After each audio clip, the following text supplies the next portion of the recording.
Isa pong katanungan galing sa follower natin na si Rogelio Benjamin.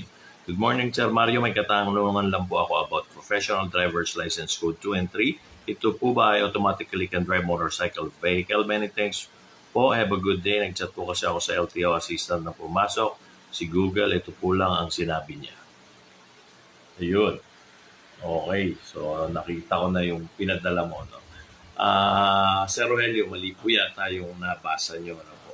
Kung professional driver's license po ang hawak nyo at meron kayong order restriction na 2 and 3, ay pwede nyo lang pong i-drive is yung vehicle up to 4,500 kilograms and above.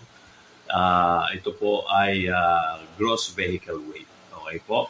Hindi po automatically na-commot professional driver's license at 2 and 3 ang restriction nyo. Pwede na kayo magmaneho ng motor. Para makapagmaneho po kayo ng motor ay kailangan meron po kayong code restriction 1. Doon po sa lumang restriction yan. Ano po?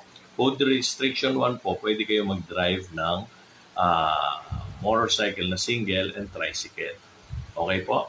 Sana naliwanagan po kayo, Sir Rogelio. Keep on following para sa mga dagdag pang kaalaman. Lamang may alam, mabuhay po tayong lahat. And